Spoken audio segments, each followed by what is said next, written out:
Galera, é o seguinte, a sexta geração de consoles foi marcada por uma disputa muito acirrada entre Sony, Microsoft e a Nintendo. Essa inclusive foi a primeira geração que a Microsoft participa do mercado de videogames, usando o Xbox, que vinha com a ideia de ser o console mais poderoso da geração. Em resumo, a gente pode dizer que a Microsoft sempre foi muito conhecida no ramo dos PCs, e por conta disso a ideia da empresa era fazer uma super máquina no formato de videogames para poder trazer jogos com experiências incrivelmente realistas, muito semelhante ao que a gente via no PC naquela época. E acreditem, existem jogos bonitos até para os dias de hoje no console, o que é um feito e tanto para um console que foi lançado em 2001. Então, por conta disso, o que vamos fazer hoje é ver como estão os gráficos do Xbox no ano de 2020, para a gente ver se temos boas experiências visuais e quais são os jogos que proporcionam isso pra gente.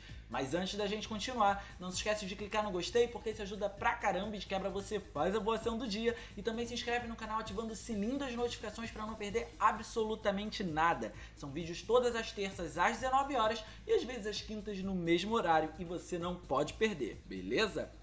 E galera, hoje muitos portadores de um console da Sony têm acesso a games da franquia Ninja Gaiden, mas isso não era bem assim no ano de 2004. A franquia nasceu na verdade na era de 8 bits e eventualmente veio se tornar exclusiva do Xbox por um período de tempo. E acreditem, essa franquia carregava facilmente a marca do console. Ninja Gaiden se tratava de um hack and slash com alta dificuldade e por isso precisava de uma estabilidade muito fluida na taxa de quadros por segundo por conta da jogabilidade, bem como também ter uma diversidade muito boa nesse quesito. E graças ao poder do console da Microsoft, isso foi trazido sem sombra de dúvidas. Mas não para por aí. O jogo combina toda essa jogabilidade diversificada com inúmeras armas que têm estilos únicos, usando gráficos incríveis para a época.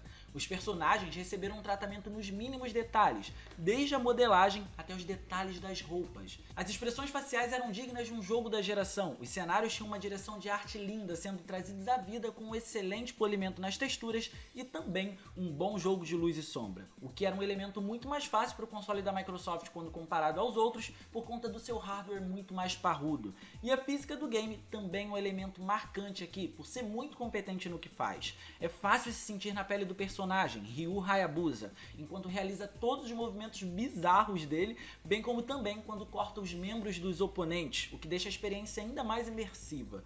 E é importante ressaltar que no ano seguinte ele recebeu uma versão aprimorada chamada de Ninja Gaiden Black, que vinha com diversos extras e correções muito pertinentes.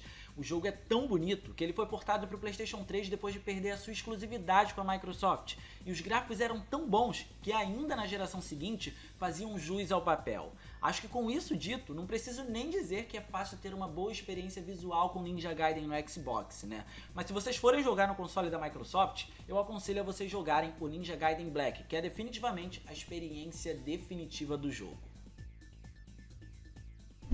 Agora o próximo título nos leva ao ano de 2005 e embora não seja um exclusivo da Microsoft, ele de longe tem seu melhor desempenho na plataforma da empresa. E eu tô falando de Splinter Cell Chaos Theory. Para quem não conhece a franquia, Splinter Cell se trata de jogos de espionagem onde você precisa, principalmente nos jogos antigos, usar do elemento stealth como sua principal arma para poder passar sem ser visto ou então eliminar os inimigos sem ser notado. E por isso a gente encontra o elemento gráfico que é importantíssimo aqui, o jogo de luz e sombras. E é justamente esse elemento que faz a gente dizer que a versão de Xbox é a versão definitiva para poder jogar. Visualizar as sombras dos inimigos, do cenário ou ter uma ideia da posição da sua sombra é muito importante para a tomada de decisões de como prosseguir aqui. Por isso, a versão definitiva de Splinter Cell Chaos Theory é aqui no Xbox, galera, e eu não tô exagerando. Como eu já disse, o console da Microsoft tem muito mais facilidade de renderizar as sombras dinâmicas, que são as sombras que têm capacidade de interagir com outros objetos em cena.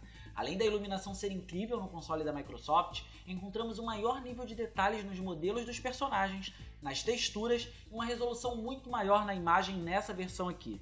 Essa versão do jogo deixa qualquer outra comendo poeira, e eu não estou exagerando. Splinter Cell Chaos Theory pode facilmente ser confundido como um jogo de Xbox 360 de início de geração. E acreditem, com todos esses elementos, em 2020 ainda é possível ter uma experiência visual muito boa com ele.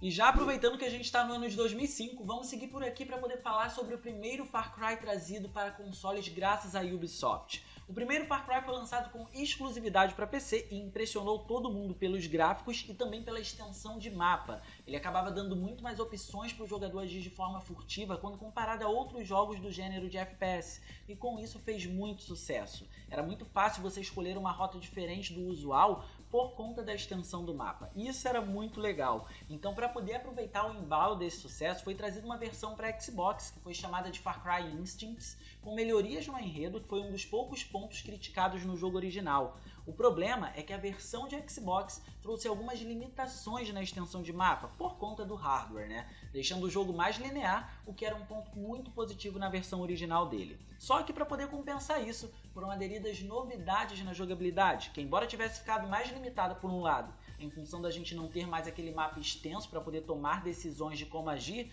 trouxe mecânicas como montar armadilhas usando o próprio ambiente para poder eliminar os inimigos, como também habilidades especiais para os protagonistas. Essas habilidades têm relação direta com a história do jogo e deixavam a gameplay muito mais diversificada. Mas o fato é que, graficamente falando, não existem motivos para a gente desmerecer a versão do Xbox, porque ela é incrível. Primeiro a gente precisa entender que PC é sempre superior ao console, então naturalmente existe uma supremacia nesse ponto e os gráficos têm uma tendência a serem melhores lá. Só que embora as texturas sejam inferiores na versão de Xbox, a qualidade das sombras é muito superior, bem como também a simulação de água, o que me impressiona, porque a gente está falando de um console, não é mesmo?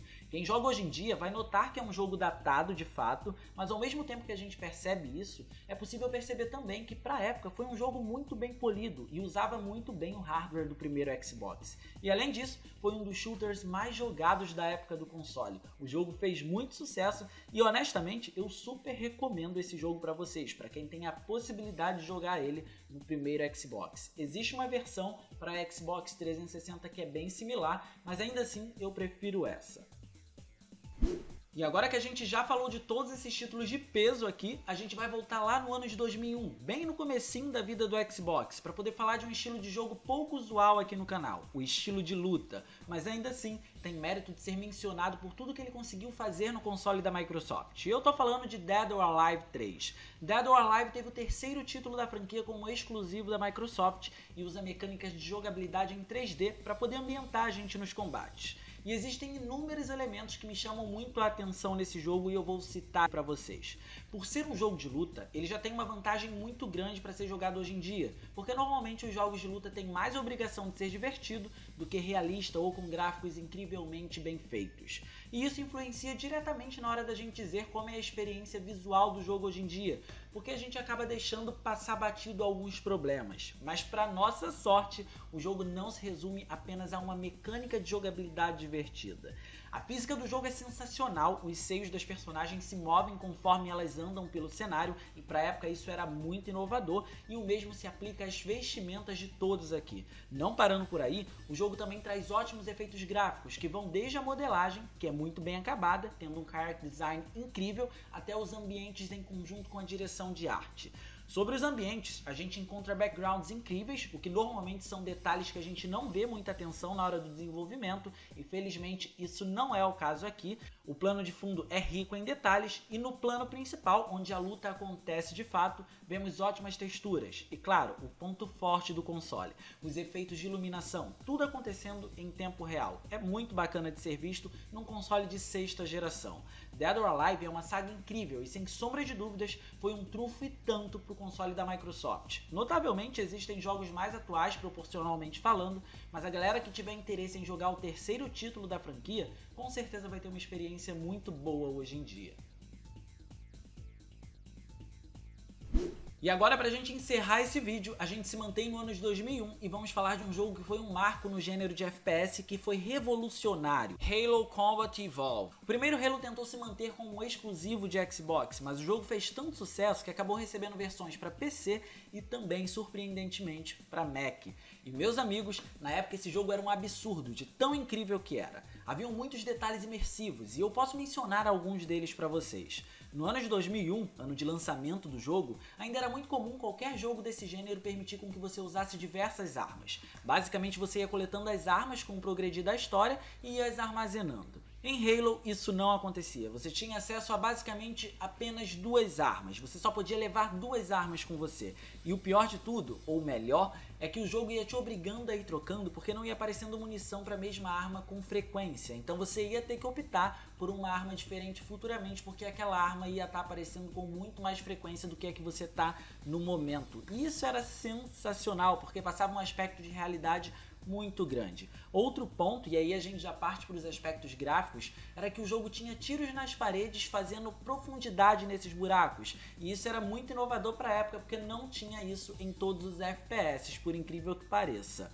O jogo também tinha mapas bem amplos, com muita coisa acontecendo ao mesmo tempo diversas vezes, e mesmo assim ainda possuía pouquíssimos loadings. E isso está diretamente atrelado à questão do loading, porque muitas das vezes os loadings estão ali basicamente para carregar tudo o que vai acontecer no cenário e o cenário de uma forma geral. E não ter muitos loadings em um jogo de início de geração da 6ª geração, acreditem, é um fato esplêndido. Um outro ponto muito bem acabado nesse jogo é a modelagem dos personagens de uma forma geral, não se resumindo apenas personagens que fazem parte da sua equipe, mas também os inimigos, que contavam com uma boa variedade e o design deles era muito variado, o que era muito legal. Hoje em dia, Halo de fato não é um dos jogos mais bonitos, você percebe que ele é um jogo de 2001, mas ele tem gráficos consistentes. A gente vai notar que é um game velho, porém com gráficos muito consistentes. Minha recomendação é que você jogue os remasters do jogo disponíveis para Xbox 360 e também para Xbox One, mas mesmo assim o jogo original é tão divertido quanto, e a qualidade visual eu posso dizer sem sombra de dúvidas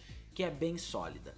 E galera, no mais foi isso, a gente pôde dar uma olhadinha em como estão os gráficos do Xbox no ano de 2020 e com isso a gente pode chegar à conclusão de que o Xbox foi sem sombra de dúvidas um console e tanto. Diversas vezes nesse vídeo a gente pôde dar uma olhada nos gráficos e ver como eles são absurdos até para os dias de hoje, principalmente se levado em consideração que a gente está falando de um console de 6ª geração. Então eu vou ficando por aqui, eu espero que vocês tenham gostado. Se vocês gostaram, não se esqueçam de clicar no gostei, porque isso ajuda pra caramba, de quebra você faz a boa ação do dia, e também se inscreve no canal ativando o sininho das notificações para não perder absolutamente nada. São vídeos todas as terças às 19 horas e às vezes às quintas no mesmo horário e você não pode perder. Minhas redes sociais vão estar aparecendo aqui, é só me seguir lá pra gente trocar uma ideia. Era isso, um grande abraço e até a próxima.